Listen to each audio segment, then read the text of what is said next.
Muito bem, nós estamos aqui de volta para dar continuidade na história do movimento pentecostal. No último vídeo nós falamos de como o pentecostalismo atingiu igrejas como a igreja episcopal.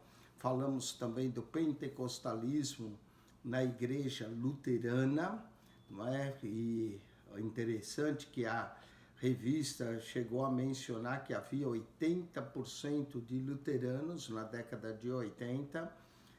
Uma revista publicou isso, né, uma pesquisa oficial, que em 1979 havia 80% de luteranos nos Estados Unidos que já eram pentecostais. Agora vamos falar de outra igreja bem tradicional, a igreja presbiteriana, e como o pentecostalismo também afetou, fazendo a igreja presbiteriana renovada, não é? Então, nós vemos que o que começou ali na Rua Azusa, depois foi se espalhando pelas igrejas episcopal, luterana, trazendo assim uma renovação espiritual naquelas igrejas que eram consideradas tradicionais. E agora vamos falar do pentecostalismo na igreja presbiteriana. Um grande avivamento entre os presbiterianos já havia ocorrido em 1800, liderado por James McGready, William Hodge, John Reagan, em Kenny Ridge, no Kentucky. No grande templo da igreja presbiteriana de Rio Vermelho, o chão ficava coberto de pessoas caídas sobre o impacto do poder de Deus. O número de frequentadores chegou a 25 mil pessoas em pouco tempo. Mas na década de 1950, um novo avivamento pentecostal aconteceu entre eles, quando o pastor da igreja presbiteriana de Upper Octorara, na Pensilvânia, James Brown, o pastor da igreja presbiteriana, anteriormente liberal, foi batizado com o Espírito Santo e começou a falar em línguas, consciente de que não deveria permanecer na igreja presbiteriana. Foi convencido por David Duplessis a permanecer nela e a influenciar a buscar o Pentecostes. Então permaneceu, continuou dirigindo sua igreja à moda pentecostal nos cultos rotineiros, mas aos sábados à noite fazia reunião neopentecostais. O templo era pequeno, mas reunia cerca de 700 pessoas apertadamente, e isso estendeu por 20 anos sem que ele tivesse qualquer problema com a sua denominação. Nem todos os pastores presbiterianos tiveram a mesma sorte.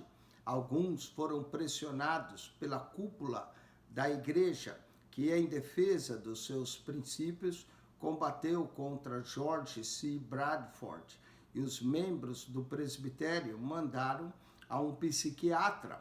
Ao ouvi-lo, o médico também foi batizado com o Espírito Santo. O atestado que recebeu desse médico foi de que ele gozava de perfeita saúde. Mesmo assim, foi afastado de suas atividades pastorais, tornando-se pregador itinerante. Em maio de 1966, com outros 5 pastores presbiterianos carismáticos, organizaram a Comunhão Carismática Presbiteriana. Um ano depois, a PCC, siga em inglês, constava com 125 ministros presbiterianos. Bradford era pressionado a abandonar a presença dos dons do Espírito e a expulsão de demônios em sua igreja. Mas como ele recusou, foi deposto da igreja presbiteriana de Chandler. Diante disso, apelou para o Sinódio do Arizona. Aconselhado por amigos a continuar lutando, obteve grande vitória na Comissão Judicial Permanente da Assembleia Geral, que era a pequena Suprema Corte Presbiteriana. Ficou decidido por essa corte que nenhum ministro presbiteriano poderia ser desligado de sua paróquia por nenhum presbitério, só por estar ligado ao movimento carismático. Em 1968, determinaram que fizesse um estudo teológico sobre a questão de línguas e a expulsão de demônios, e enfim, tudo que os pentecostais acreditavam. Se não, comenta em seu livro, o estudo encomendado pela Assembleia Geral foi o primeiro e talvez o mais completo conduzido por uma denominação histórica. A comissão era composta de pessoas versadas em teologia, psicologia, psiquiatria, ministério pastoral e eclesiologia. O relatório era tão bem fundamentado e abrangente que serviu de modelo para muitas outras denominações em estudos realizados em anos posteriores. Mas uma vez os presbiterianos foram pioneiros na renovação. O resultado do documento foi que não encontraram nenhuma patologia no movimento. Durante a época de 1970, a renovação espiritual entre os presbiterianos varreu os Estados Unidos. O movimento carismático entre as igrejas presbiterianas nos Estados Unidos se estendeu pela Nova Zelândia, pelo Quênia, por Uganda, pela Guatemala, por Taiwan, pela Nicarágua e também pelo Brasil. Vamos falar agora do pentecostalismo na Igreja Batista. O avivamento pentecostal entre os batistas norte-americanos se deu inicialmente em 1907, com um grupo da Igreja Batista do Livre-Arbítrio, da Carolina do Norte e da Carolina do Sul. Quem levou para esses batistas a mensagem pentecostal foi Gaston Cashwell, proveniente da Rua Azusa. Muitos membros e pastores dessa igreja batista falaram em línguas e espalharam a mensagem para outras, mas como era comum, sofreram rejeição da denominação e no ano seguinte formaram a Igreja Batista Pentecostal Livre-Arbítrio, que se espalhou pelos Estados Unidos. Alguns evangelistas batistas se destacavam em movimento de cura e libertação, entre eles William Branham e Tony Riskes. Esses homens foram grandemente usados por Deus em campanhas de cura.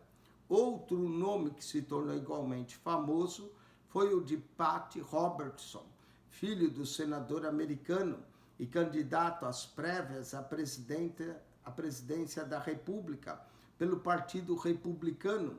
Em 1988, no ano 2000, decidiu ganhar 500 milhões de almas no mundo. Por volta daquele mesmo ano, chegou a atingir 147 milhões.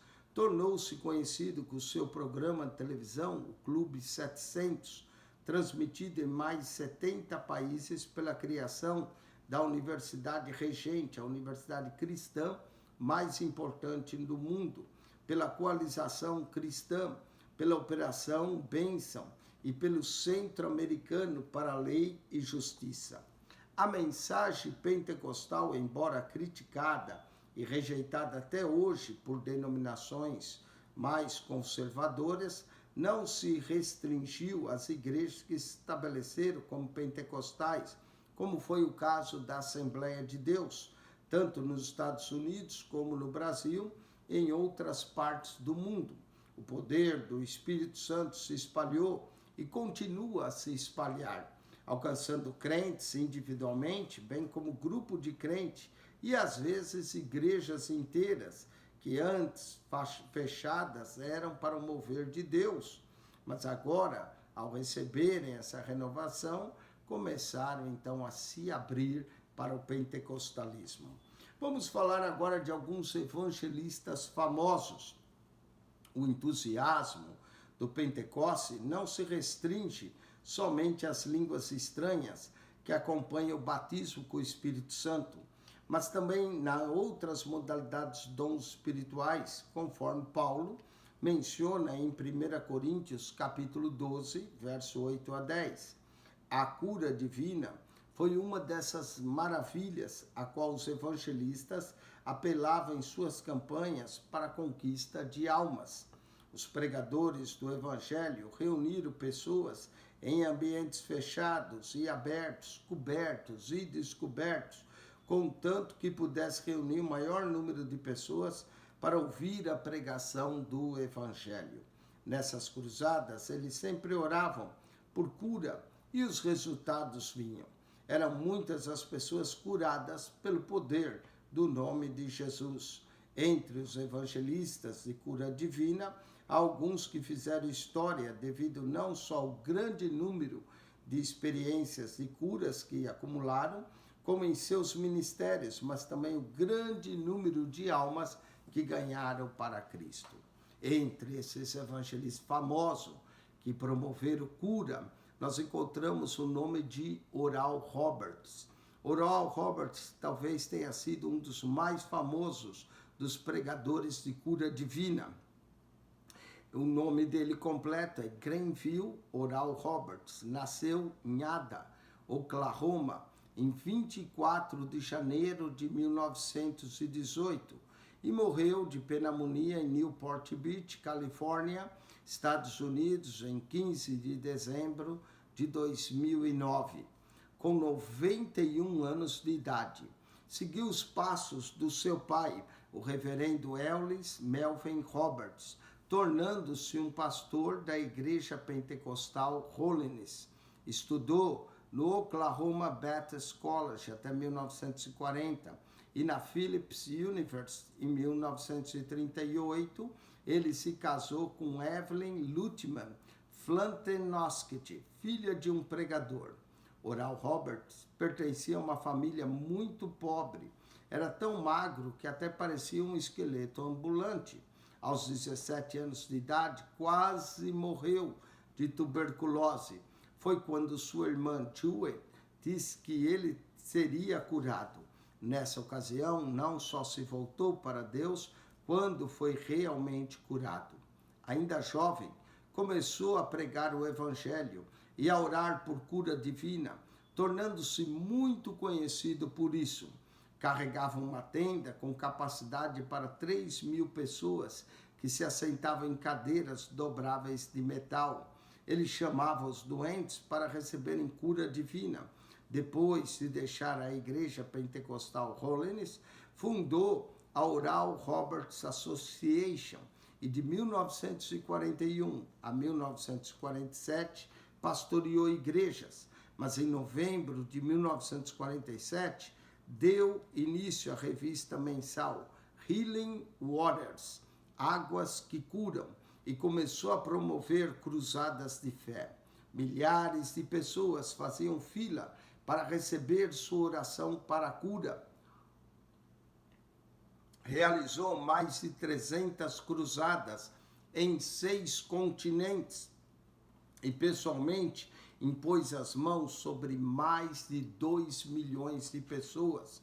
Em 1963, fundou a Oral Roberts University, da qual foi chanceler até sua morte em 2009.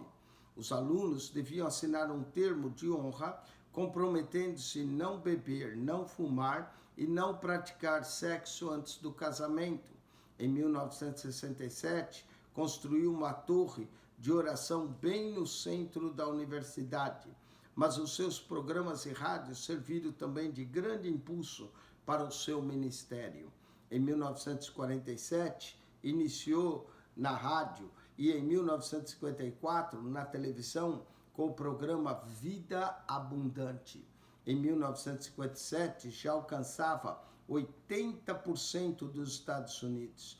Em 17 de março de 1968, Oral Roberts e sua esposa foram recebidos na Igreja Metodista Unida de Boston Avenue, em Tulsa, Oklahoma, pelo então pastor Dr. Finis Crutchfield.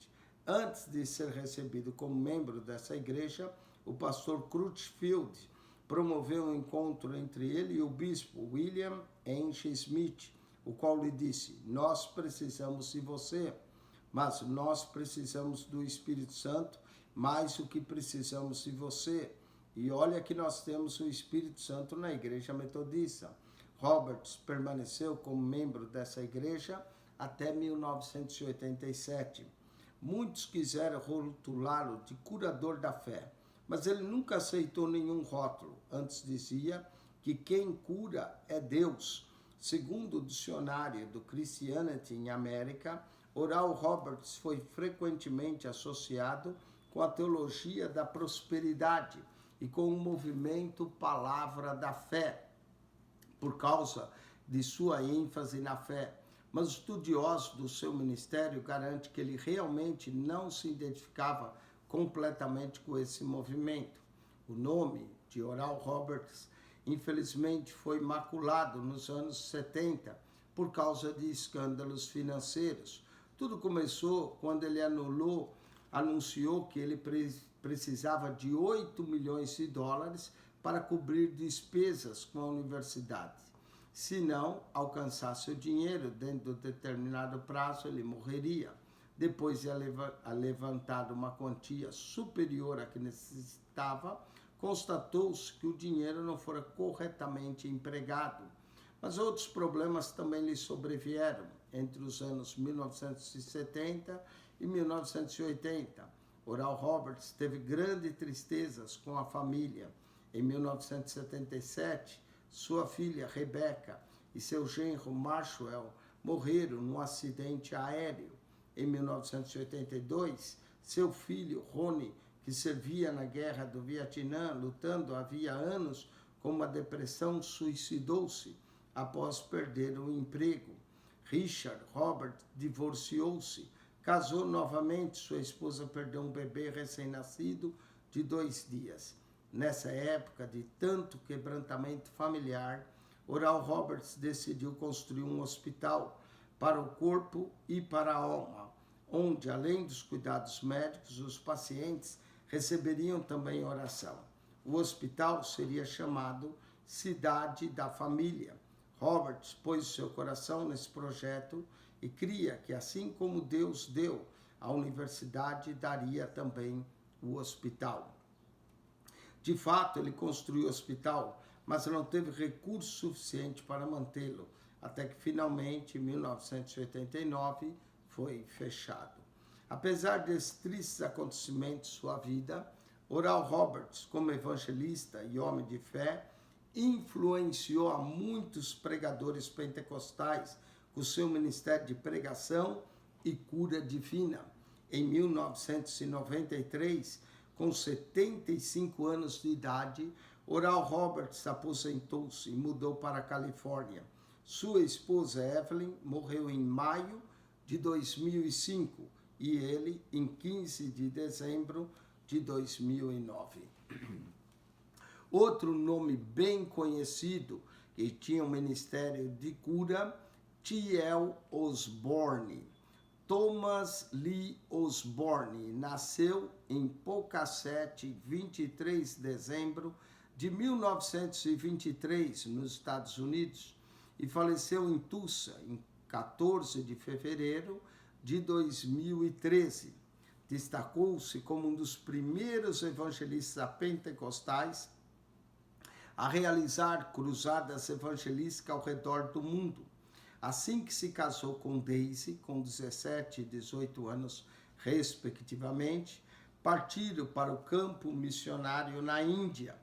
T.L. Osborne foi também estadista, pianista, maestro, editor, linguista, desenhista e administrador. Durante o seu ministério, notabilizou-se como ganhador de almas e homem poderosamente usado por Deus em cura divina. O reverendo Osborne foi o primeiro evangelista missionário a ir em campos abertos e parques nas nações não cristãs para proclamar a Jesus Cristo e orar por milagres. Os filmes e vídeos de documentários de milagres de Osborne têm sido exibidos em 70 línguas e em muitas aldeias e povos. O programa de assistência missionária nacional Osborne tem sustentado homens e mulheres nativos como missionário. Também tem estabelecido novas igrejas que têm se tornado autossuficientes.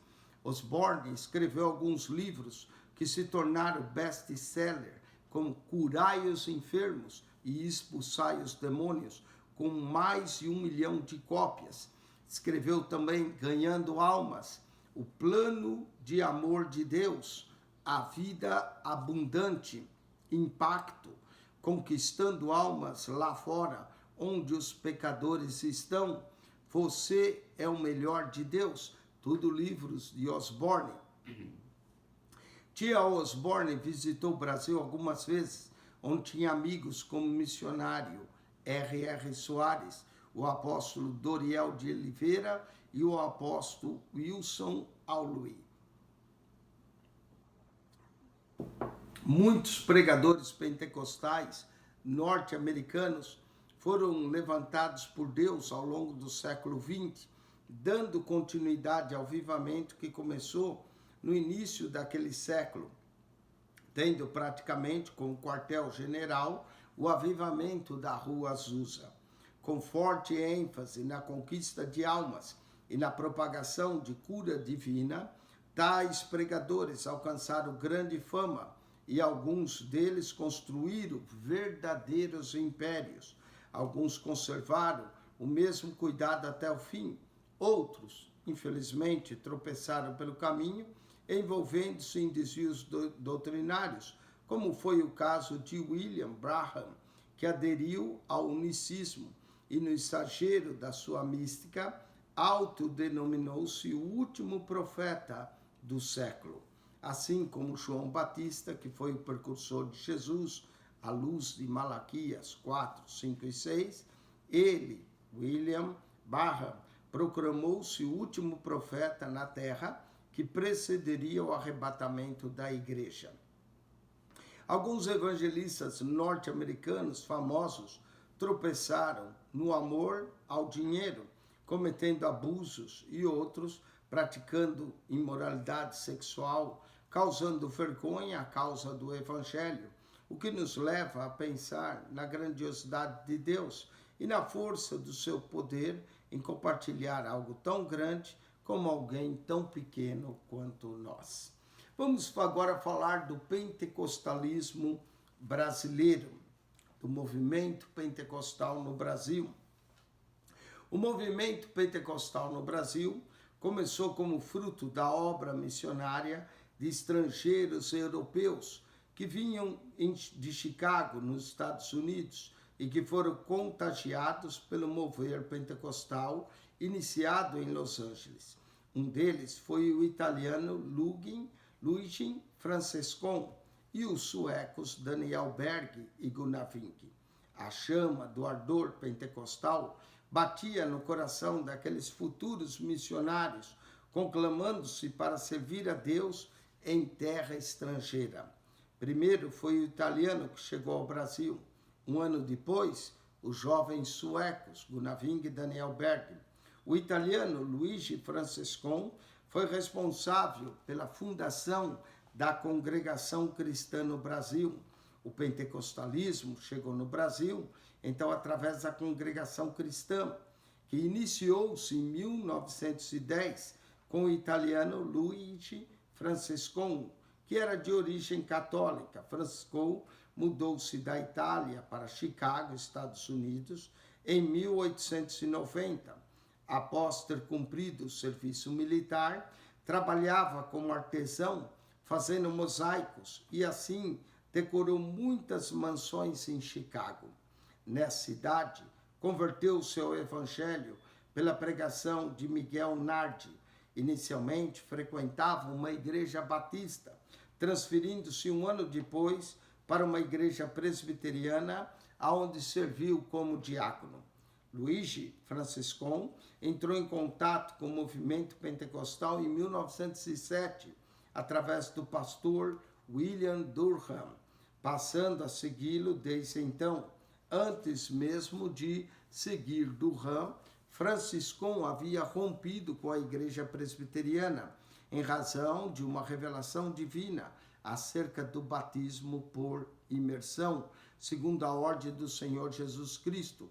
Sendo batizado por imersão em 1903, em 1907 foi batizado com o Espírito Santo. Recebeu uma profecia de Durham para que levasse a mensagem pentecostal à colônia italiana. Segundo ele, por divina revelação, seguiu em missão para a América do Sul, acompanhado por Di Lombardi e Lúcia Mena, chegando à Argentina, onde se hospedaram em casa de parentes de sua esposa. Na Argentina, Franciscon e Lombardi fundaram a Assembleia Cristiana em La Argentina em 1910.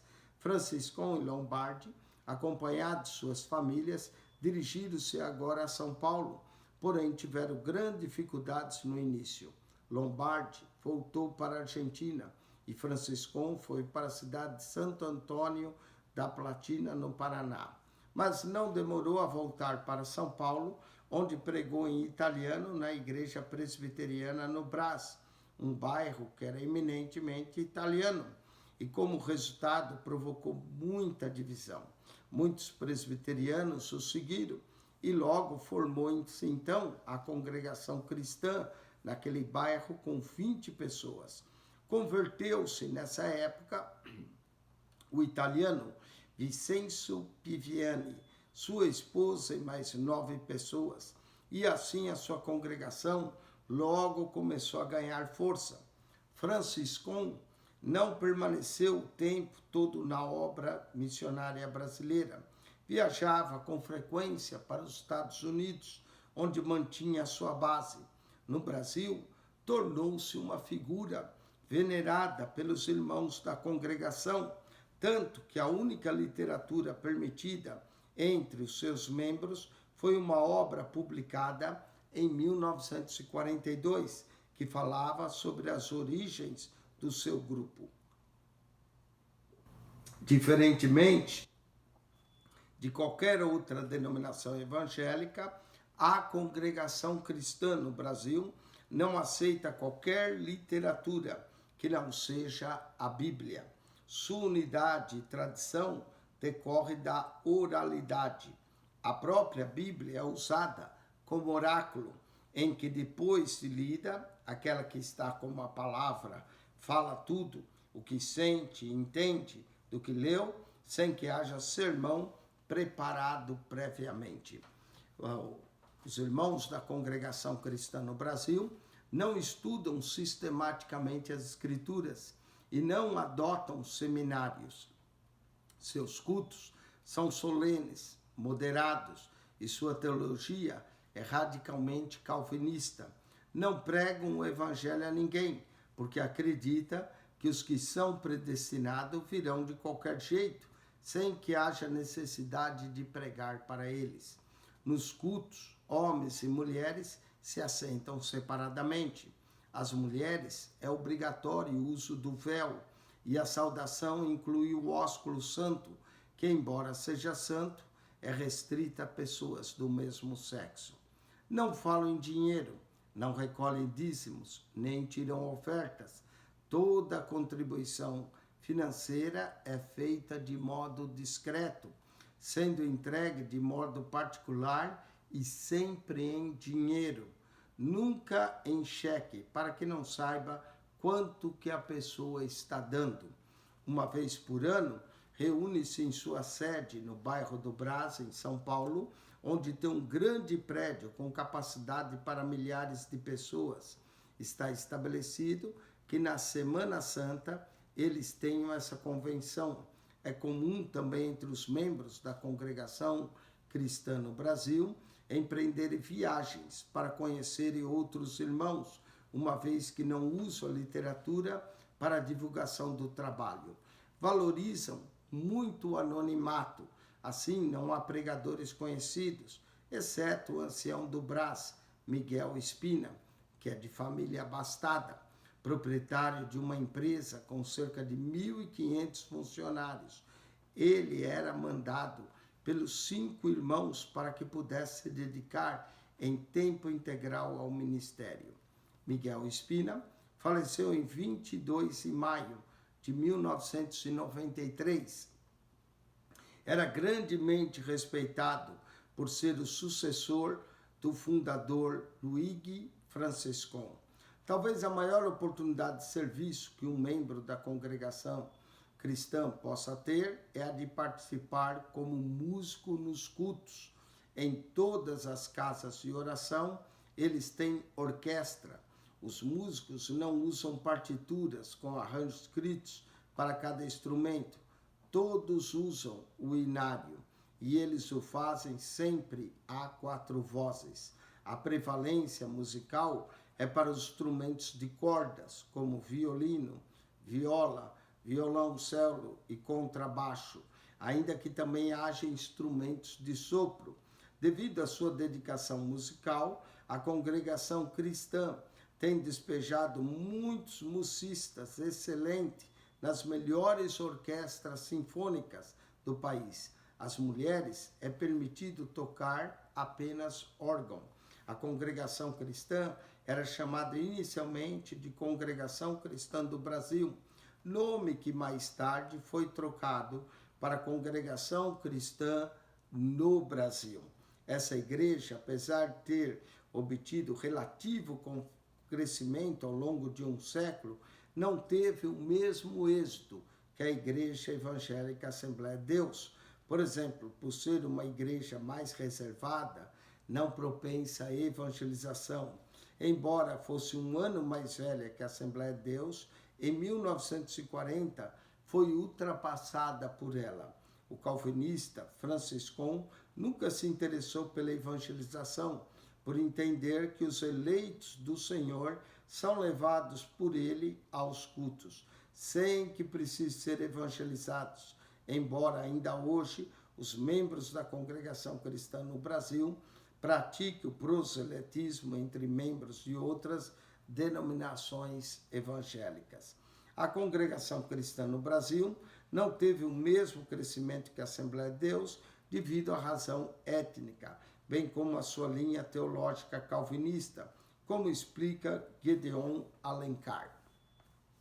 Nenhum trabalho até agora analisou a questão da motivação soteriológica das denominações como fator de crescimento. E esse não será o primeiro. A provocação que se faz apenas como registro, mas a congregação cristã do Brasil, pentecostal, com as mesmas origens teológicas de Franciscon e Zwingli, conheceram a doutrina pentecostal em Chicago. E sociológicos, ambos eram imigrantes pobres. Não têm o mesmo crescimento que a Assembleia de Deus. Por quê? Podemos repetir as análises sociológicas feitas até agora. A CCB ficou sob o domínio, Congregação Cristã do Brasil, CCB ficou sob o domínio de uma família, enquanto que a Assembleia de Deus teve uma liderança diversificada. A CCB, Congregação Cristã do Brasil, foi encurralada pelos movimentos operários sulistas e a Assembleia de Deus foi disseminada pela migração nordestina. Mas poderíamos acrescentar, por que não? É que a CCB é calvinista e a Assembleia de Deus é arminiana. A Congregação Cristã no Brasil, apesar de ser uma igreja pentecostal, de ter as mesmas raízes que deram origem à Assembleia de Deus, sempre se manteve isolada das demais igrejas, por acreditar que ela é a única detentora da graça divina. Rigorosa quanto aos usos e costumes, é conservadora e preserva os mesmos modos dos pioneiros, apesar de já se observar entre a nova geração aqueles que pensam, questionam e ousam até estudar teologia. Porém, fazem isso isoladamente e clandestinamente, uma vez que a crença da congregação é de que o Espírito Santo traz a revelação suficiente da palavra de acordo com a necessidade de cada um. Outra curiosidade na congregação cristã no Brasil é a fórmula quaternariana de batismo. Com os relatos de Atos dos Apóstolos, apresenta o batismo em nome de Jesus e na ordenança de Jesus, em nome do Pai e do Filho e do Espírito Santo. A congregação utiliza ambas as fórmulas, o batismo em nome de Jesus e em nome do Pai e do Filho e do Espírito Santo. Amém? Com isso, nós concluímos mais um vídeo sobre a história do movimento pentecostal. Nós iremos voltar no próximo vídeo, falando agora da Assembleia de Deus, do seu início em Belém do Pará, com os missionários Gunaving e Daniel Berg. Não perca então o próximo vídeo, onde vamos falar mais especificamente das Assembleias de Deus. Que Deus te abençoe. Se você gostou desse vídeo, coloque aí um sinal de joinha, se ele tem instruído você, aprendido, e ajude-nos a divulgar. Nosso canal, nós falamos também um comentário de toda a Bíblia. Quando você entrar no canal, se você ainda não subscreveu, subscreva, clique no sininho para receber notificações de novos vídeos, e ao entrar no nosso canal, clique naquela foto redonda. Vai aparecer um menu, né? um lugar de tabs para você escolher, tem a lista das pastas, ou em inglês, playlist. Clica ali, quando você clica, se você fizer o scroll down, né, for abaixo, você vai encontrar as pastas, de Mateus ao Apocalipse, de Gênesis a Malaquias. Que Deus te abençoe, que a graça de nosso Senhor e Salvador Jesus Cristo, o amor de Deus, o nosso Pai, e a comunhão do Espírito Santo seja com todo o povo de Deus. Deus vos abençoe ricamente em Cristo. Quem esteve convosco mais uma vez, pastor Eugênio Piacentini. Deus vos abençoe. Amém e amém.